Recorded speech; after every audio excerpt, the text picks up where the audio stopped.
Corona positivity दर 5% आणि 25% कमी ऑक्सिजन बेड भरलेले असल्याने पहिल्या टप्प्यात अहमदनगर जिल्हा अनलॉक करण्याची घोषणा पालकमंत्री हसन मुश्रीफ यांनी पत्रकार परिषदेत केली आहे। राज्य सरकारने घोषित केलेल्या पहिल्या टप्प्यात सुरू होणारे व्यवहार सुरळीत करण्यात येणार आहेत। नागरिकांनी कोरोना नियम पाळावे असे आवाहनही पालकमंत्री मुश्रीफ यांनी केले। जर पुन्हा कोरोना रुग्ण आढळून आल्यास 8 दिवसांनी आढावा घेऊन निर्बंध कडक केले जातील असंही पालकमंत्र्यांनी स्पष्ट केलंय। प्रतिनिधी प्रसाद शिंदे, ब्युरो रिपोर्ट, अहमदनगर। सर्व व्यवहार अहमदनगर जिल्ह्यातील चालू राहतील, सर्व दुकाने चालू राहतील। 7 दिवसामध्ये ज्याचा उल्लेख मगाशी आरडीसीने केला, यात पुन्हा आपण गर्दी केली, बेफिकिरी केली, आपल्या बाधितांच्या संख्येत वाढ झाली, बेडमध्ये कमतरता आली, तर पुन्हा त्याच टप्प्यावर आपण जाऊ 4 नंबरच्या। सोमवारपासून सगळे व्यवहार पूर्ववत नगरचे सुरू राहतील। माझी विनंती आहे नागरिकांना, मास्क लावणं, सॅनिटायझरनं हात धुणं, सामाजिक अंतर राखणं। एखाद्या दुकानात आता आयुष्यात मला वस्तूच मिळणार नाही म्हणून आपण जाऊन गर्दी करतोय ना, हे न करता आपण शांततेनं जर आपण हे केलं आणि जर बाधितांची संख्या जर वाढू दिली नाही तर पूर्वत आज व्यापारी सुद्धा मला भेटले, मी म्हटलं आज जाहीर करणार आहे, तर व्यापाऱ्यांनी सुद्धा खबरदारी घेतली पाहिजे। आपल्या दुकानात येणारी माणसं त्याच्यामध्ये सामाजिक अंतर कसं राखलं जाईल, त्या लोकांच्या कोरोनाचे प्रोटोकॉल कसे पाळले जातील याची जर घेतली दक्षता तर अहमदनगर हा पूर्ण लॉकडाऊन होईल। 7 दिवसांनी पुन्हा याचा रिव्ह्यू ज्यावेळेस केले त्यावेळेला आपण ही परिस्थिती ओढवू नये एवढी खबरदारी नागरिकांनी घ्यावी। सोमवारपासून अहमदनगर जिल्ह्याचा सर्व लॉकडाऊन उठलेला आहे। जूनच्या 5 दिवस मला SP सांगत होते की जूनच्या 5 दिवसामध्ये आपला बाधितांचे प्रमाण कमी आलेलं आहे। रिस्ट्रिक्शन्स काहीतरी ठेवावेत अशी सगळ्यांचीच इच्छा होती, पण आता म्हटलं बरेच दिवस झाले तुम्ही आता लॉकडाऊनमध्ये आहात, आपण सगळीच बंधनं राज्य सरकारच्या धोरणाप्रमाणे उठवून टाकू, परंतु पुन्हा जर काही संख्या वाढली 8 दिवसांनी की पुन्हा नियंत्रण आणावी लागतील नाईलाजाने, हे लक्षात ठेवा। हे कधीपर्यंत 80% लसीकरण जोपर्यंत होणार नाही तोपर्यंत आपलं गत जीवन हे पूर्वत होणार नाही। मी अनेक वेळा सांगितलं, आता लसीकरणामध्ये अडचण काय की +45 हे केंद्र सरकारनं लसीकरण करायचं ठरवलं होतं आणि त्यांनी राज्यांना लसीचा पुरवठा करायचा होता। +18 म्हणजे 18 वर्षावरील हे राज्य सरकारला अधिकार दिल्यामुळे आपल्या राज्य सरकारने 6000 कोटी रुपये खर्च करून 18 वर्षावरील सर्वांचं लसीकरण मोफत करण्याचा निर्णय घेतला होता। मे पर्यंतच्या सर्व लसीचा म्हणजे आपल्या देशामध्ये 2 लस बनवणाऱ्या कंपन्या आहेत, एक भारत बायोटेक आणि एक सिरम, यांचे सगळे डोसेस हे केंद्र सरकारने घेतलेले होते। मुख्यमंत्री महोदयांनी ज्यावेळा आदरपणावाला सिरम इन्स्टिट्यूट पुणे यांच्याशी चर्चा केली त्यावेळेला जून पासून 1.5 कोटी डोसेस द्यायचं त्यांनी ठरवलेलं होतं, परंतु तुम्हाला माहिती आहे की त्यांना काही धमक्या आणि तंब्या देण्यात आल्या केंद्रातून आणि ते लंडनला जाऊन बसलेले आहेत। पवार साहेब सुद्धा उद्या परवा सिरम इन्स्टिट्यूटमध्ये जाणार आहे।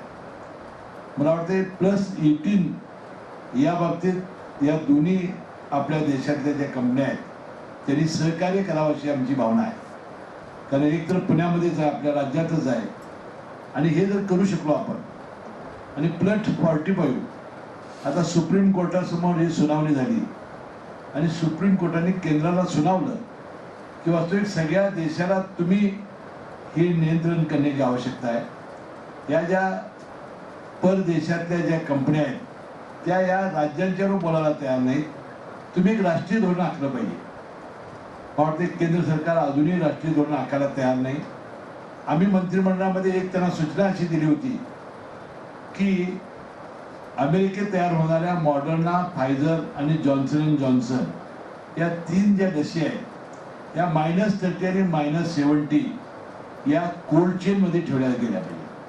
ती आपल्याकडे व्यवस्था तेवढी नव्हती, परंतु या मोठ्या महानगरपालिका आहेत, मुंबई असेल, नवी मुंबई, ठाणे, पिंपरी चिंचवड, त्यानंतर पुणे, नागपूर किंवा दिल्ली, हैदराबाद, चेन्नई ह्या ज्या महानगरपालिका मोठ्या आहेत त्यांची व्यवस्था आहे. त्यांनी ह्या लसी घ्याव्यात स्पुटनिक सकट. आणि भारत बायोटेक आणि सिरमची जी लस आहे आपली, ती आपल्या इतर देशामध्ये त्याला काय किती तापमान असावं याची काही अट नाही, ती द्यावी आणि 6 महिन्याच्या आत हे लसीकरण पूर्ण करावं अशी आमची अपेक्षा मंत्रिमंडळाने व्यक्त केली होती. मला वाटतं अजूनही वेळ गेलेली नाही.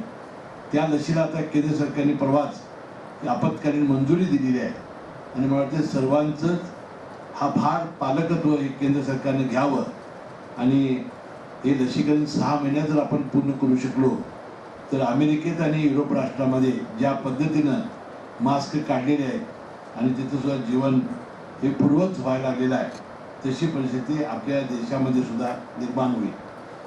आता जोपर्यंत लस मिळणार नाही आणि थोडा काळ लागेल तोपर्यंत आता आमच्या ग्रामविकास विभागानं कोरोनामुक्त गाव ही योजना नवीन आणलेली आहे. आता प्रत्येक गावच्या सरपंचांना, तिथल्या सदस्यांना आणि ग्रामसभेच्या सगळ्या लोकांना आम्ही विनंती केलेली आहे. त्या ठिकाणी आम्ही योजना आणलेली आहे. त्यामध्ये आम्ही 50 गुण काय केलं, म्हणजे समिती नेमली तर किती गुण, समितीनं जर पॉझिटिव्ह पेशंट जर त्याला सापडला तर त्याला विलगीकरण कक्षात आणून त्याची व्यवस्था केली की त्याला किती गुण, त्याला औषधोपचार केला तर त्याला किती गुण, त्यानंतर घरातील सगळीच माणसं पॉझिटिव्ह झाली तर शेतीभाती आणि त्याच्या पेरण्या हे गावकऱ्यांनी जर करून दिल्या तर त्याला किती गुण, एखादा मूल अनाथ झालं, आई वडील दोन्ही गेले तर त्याचा सांभाळ आपल्या केंद्राच्या राज्याच्या योजना आहे. हे सगळं आता आम्ही जाहीर केलेलं आहे. जाहीर म्हणजे ते सगळं आज मी तुम्हाला सांगून आपला वेळ घेणार नाही. आणि त्याला 6 विभागामध्ये 3-3 नंबर काढलेले आहेत. जे पहिला नंबर येईल त्याला 50 लाख, दुसरा नंबर येईल त्याला 25, तिसरा नंबर येईल त्याला 15 आणि आमच्या ग्रामविकास विभागाच्या ज्या विकास कामाच्या योजना आहेत 25-15 आणि 30-54 त्यांच्या अंतर्गत ही इतकंच बक्षीस 50, 25 आणि 15. म्हणजे एखाद्या गावानं, आपल्याला माहिती आहे की आपले कैलासवासी आर पाटील आबांनी ग्रामविकास मंत्री असताना आपल्याला संत गाडगे बाबा स्वच्छता अभियान एक अभियान राबवलं आणि किती मोठ्या प्रमाणात त्याला प्रतिसाद मिळाला. गावकऱ्यांनी जिद्द केली, ईर्ष्या निर्माण केली आणि लोकांच्या ईर्ष्या निर्माण झाली तर किती मोठं काम होऊ शकतं. गाव करील ते राव काय करेल म्हणतात, त्याप्रमाणे हे कोरोना आपण आपले विषय रोखूया आणि कोरोनामुक्त गाव करूया. आपल्या जिल्ह्याचे सुपुत्र पद्मश्री पोपटराव पवार यांनी हिवरे बाजारमध्ये हे काम करून दाखवलं. त्यांनी मला यामध्ये मार्गदर्शन केलं.